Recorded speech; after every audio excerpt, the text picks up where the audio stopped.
ఏ కాలమున ధర్మమునకు హాని కలుగును, అధర్మము వృద్ధినందును ఆయా సమయములయందు శిష్ట రక్షణ, దుష్ట శిక్షణ, ధర్మ సంరక్షణముల కొరకు ప్రతి యుగమున అవతారము దాల్చుచున్నాను.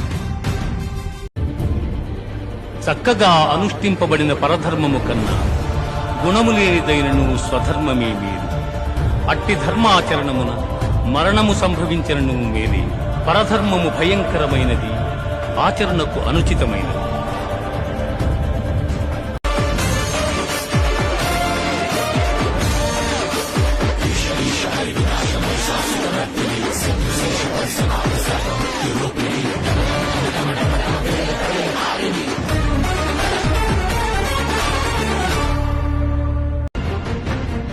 అర్జున, ఈ లోకములో ఆత్మానాత్మ వివేకము గల సన్యాసులకు జ్ఞానయోగము చేత, చిత్తశుద్ధి గల యోగీశ్వరులకు కర్మయోగము చేత ముక్తి కలుగుతున్నదని సృష్టి ఆది యందు నాచే చెప్పబడినది. యుద్ధరంగమున అర్జునుని కోరిక మేరకు రథమును నిలిపెను. అర్జునుడు ఉభయ సైన్యములలో గల తండ్రులను, గురువులను, మేనమామలను, సోదరులను, మనుమలను, మిత్రులను చూచి హృదయము ద్రవించి,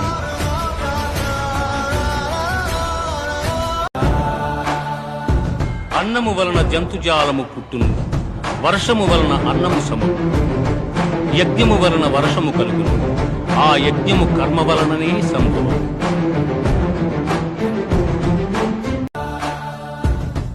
గీతాశాస్త్రమునెవరు పఠింతురు, వారు భయశోకాది వర్జితులై విష్ణు సాయుధ్యమును పొందుతారు.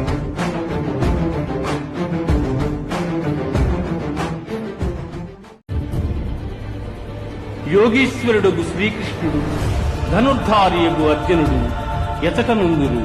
అతడ సంపద, విజయము, ఐశ్వర్యము, స్థిరమగు నీతియుండు.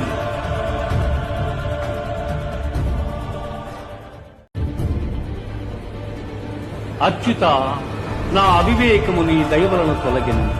నాకు సుజ్ఞానము లభించినది. నాకు సందేహములన్నీ తొలగినవి. నీ ఆజ్ఞను శిరసావహించగలను.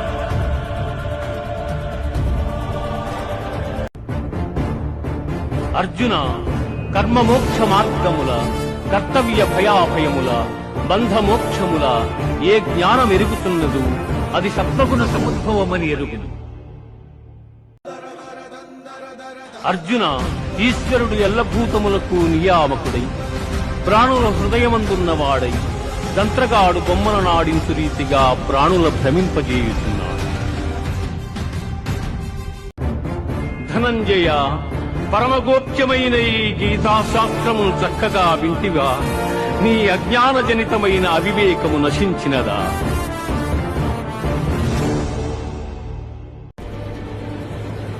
పార్థ, సత్వగుణులు దేవతలను, రజోగుణులు యక్షరాక్షసులను, తమోగుణులు భూతప్రేత గణంబులను శ్రద్ధాభక్తులతో పూజించుతుంది.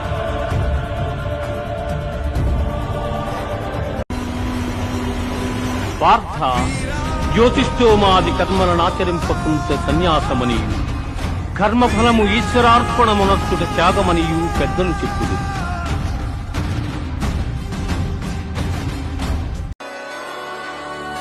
పార్థ, కర్మఫలములు ప్రియములు, అప్రియములు, ప్రియాతి ప్రియములని 3 విధములు. కర్మఫలము కోరిన వారు జన్మాంతరములందు ఆ ఫలములను పొందుతున్నారు. కోరని వారు ఆ ఫలములను జన్మాంతరమున పొందజాలకున్నారు. పార్థ, జీవులకు గల శ్రద్ధ పూర్వజన్మ వాసనా బలము వలన లక్ష్యము. అది రాజసము, సాత్వికము, తామసములని 3 విధములుగానున్నది.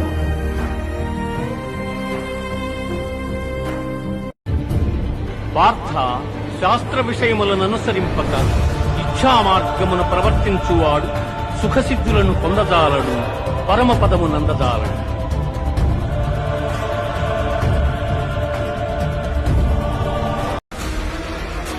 అర్జున, బ్రహ్మమే మూలముగా, నికృష్టమైన అహంకారము కొమ్మలుగా గల అశ్వత్థ వృక్షం అనాది అయినది. అట్టి సంసార వృక్షమునకు వేదములు ఆకులు వంటివి. అట్టి దాని నెరింగిన వాడే వేదార్థసారమెరింగినవాడు.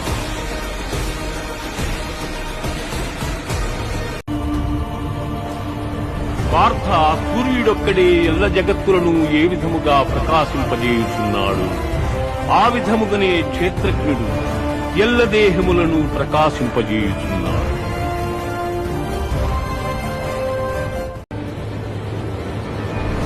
అర్జున, గుణనాశన రహితుడైన వాడు పరమాత్మ. అట్టి పరమాత్మ దేహాంతర్గతుడయ్యును కర్మలను ఆచరించువాడు కాదు.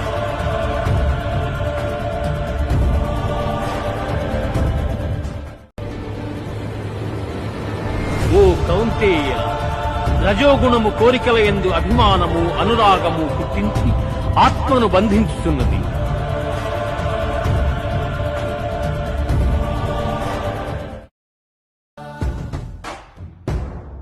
శరీరము నశించినను తాను నశింపక ఎవడు సమస్త భూతములందున్న పరమేశ్వరును చూచును వాడే ఎరిగినవాడు.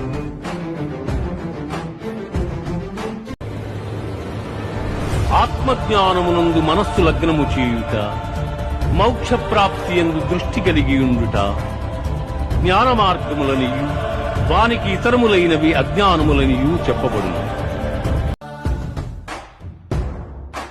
ప్రకృతిని మాయయని ఎందురు, అది శరీర సుఖదుఖాదులను తెలియజేయు. క్షేత్రజ్ఞుడు ఆ సుఖదుఖములను అనుభవించుతుండును. అర్జున, దేహము క్షేత్రమనియు దేహము నెరిగిన వాడు క్షేత్రజ్ఞుడనియు పెద్దలు చెప్పుదురు.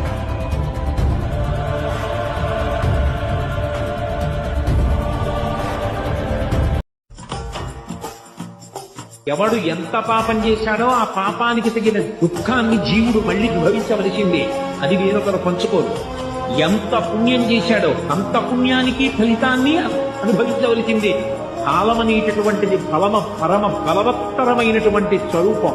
కాలంలోనే జీవుడు చేసుకున్నటువంటి పాపపుణ్యాలకి అనుగుణంగా సుఖాన్ని దుఃఖాన్ని పరమాత్మ ఇస్తూ వెళ్ళిపోతుంటాడు. హనుమ ఎక్కడ ఉంటారో అక్కడ ప్రాణములు నిలబడతాయి. ఎందుచేత అంటే ఒకరోజు యుద్ధకాండలో ఇంద్రజిత్ యుద్ధం చేశాడు. ఆకాశంలో మేఘాల చాట్న ఉండి ఎప్పుడు బాణం తీశాడో ఎప్పుడు బాణం వేశాడో తెలియకుండా అందరి శరీరంలోనూ బాణాల ములుకులు విరిగిపోయాయి.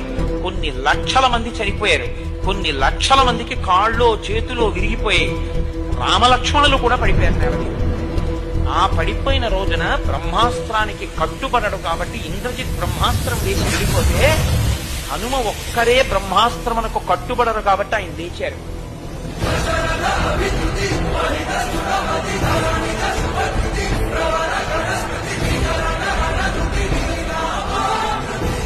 విభీషణుడికి తెలుసు కాబట్టి తట్టుకున్నాడు. ఇక మిగిలినటువంటి వీళ్ళిద్దరూ రెండు కాగడాలు పట్టుకుని అసలు బతికున్నారా ముఖ్యమైన వీళ్ళు చూద్దామని వెడుతున్నారు. పెద్దవాడు అని జాంబవంతుడి దగ్గరికి వెళ్లారు. కనురెప్ప పైకెత్తడానికి లేదు జాంబవంతుడికి. అలా కొట్టేశాడు ఇంద్రజిత్. పడిపోయి ఉన్నాడు ఆయన పెద్దవాడు. కాగడాలు పట్టుకుని వెళ్లి విభీషణుడు అన్నాడు, తాతా కుశలమా అని అడిగాడు. అంటే జాంబవంతుడు అన్నాడు, హనుమ కుశలమా అని. అయితే విభీషణుడు అన్నాడు, తాత రామలక్ష్మణులు కుశలమా అని అడగవలసింది. నువ్వు అలా అడగలేదు. నువ్వు అలా అడగకుండా హనుమ కుశలమా అని అడుగుతున్నావు. పొరపాటు పడ్డామా? అడగలేదు.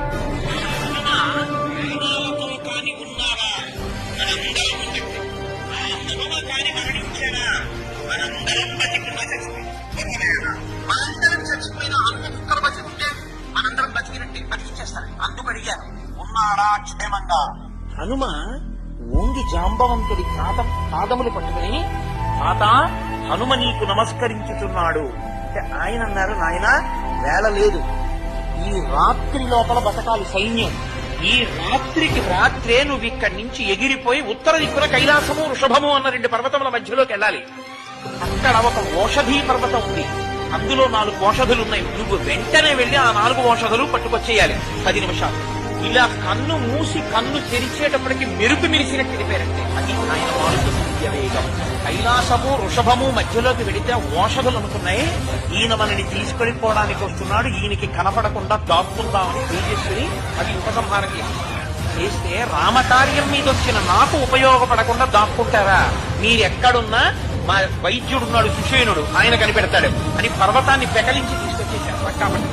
తీసుకొచ్చి అక్కడ ఆ పర్వతాన్ని తిప్పితే ఈ 4 ఓషధుల యొక్క శక్తికి ఈ 4 ఓషధులు ఎవరి కొరకు తేబడ్డాయో వాళ్ళు బతుకుతారు. అందుకని రాక్షసులు బతకలేదు.